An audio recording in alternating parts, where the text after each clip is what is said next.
see a journey.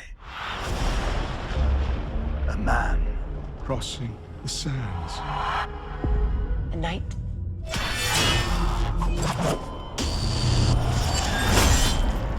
A warrior.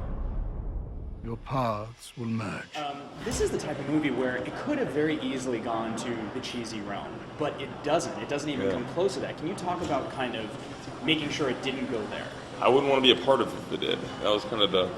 You know, I didn't want it to be that campy and have that campiness to it. I read Robert E. Howard and look at the Frank Frazetta paintings.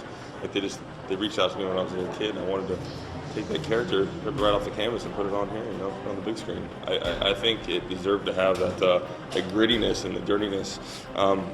Marcus Ness was fantastic with that. I mean, I thought he did a really good job at making that world. And there's also, it's great that he is an actual barbarian. His feeling toward the girls at first, and can you talk about playing that, not the typical hero? Well, yeah, I mean that's the fun thing about Conan. You know, he eats, he drinks, he's a thief, he's a pirate. You know, that's the fun thing about him is he's not the saving the damsel in distress. It's not very PC, and I think that's what Marcus didn't want is that, you know, he should be this barbarian in a sense towards a woman, but what's beautiful about it is you see the vulnerable side, and you get to see him actually, like, he obviously gets saved by a woman in the heat of the moment where he was supposed to, you know, kill the guy that killed his father. He dropped the ball, you know, and so you get to slowly warm up to him, and I think that's nice to have a little bit of humanity to the character, a sense of humor that makes him relatable, you know? And I recently spoke to Stephen Lang, and he told me a quick story about how he stabbed himself in the ass at one point with a sword. Yeah. Do you have any similar stories? I mean, I've got all kinds of horror stories, but I almost died on a horse a couple times, broke my nose with like this right here. See that? Stabbed my nose, so I wanted to make him look like he was more barbaric, so I had a buddy punch me in the nose. And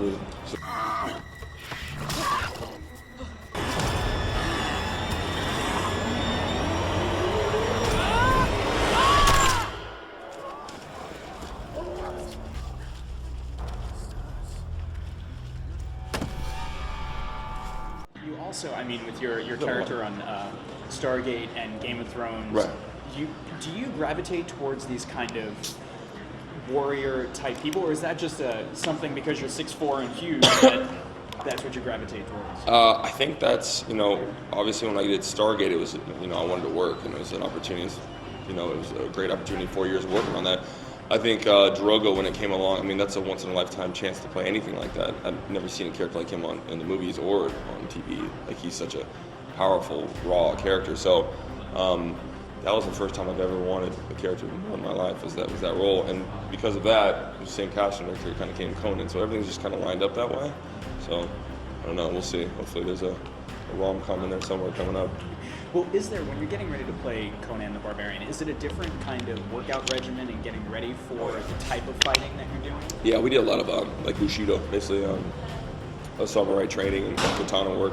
I wanted to incorporate that Asian gracefulness to this barbaric character when we did the sword work. But as far as working out, we did like 6 hours a day, stunt work and stunt training, and it was just how to fall, hand-to-hand combat, and then lift heavy weights. Well, it seems like a lot of the fighting, it looks like a dance. Yeah, absolutely. Choreography, it absolutely is a dance, and I think that's one of the great things about Conan is that he speaks through his movement and his action. That's why I wanted to do a lot of my stunts, because he speaks through that, you know. I studied a lot of lions and panthers, and I wanted to be able to move like a feral cat, you know. I think when I read those stories about him, he just comes across as that nimble product of his environment, kind of king of his own jungle thing. And were there any stunts that you wanted to do that they wouldn't let you? No. Because by the time, the ones that I had to do, I was so broken. I was like, dude, you got this one. Take it, please. And what was the most difficult? What was the most challenging to get? Trying to keep injury at bay, because you're constantly, like I said, there's a flow of blood coming out of your body at all times.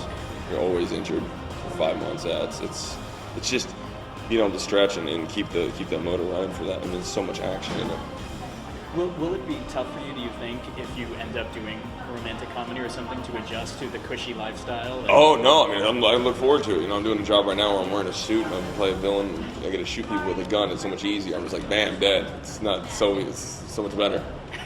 And you're now officially cemented in Planet Hollywood history. How does that feel? Really, really cool, man. Really cool. It's a trip. It's funny, I walk in, I'm working with Stallone right now, so you walk in, this is his place, you know. Really. And you get to see him hanging naked from the ceiling. Right. Oh, wow. Is that what that is? That's what that is. What movie is that? Demolition Man. That's why I didn't see it. I will follow you to hell.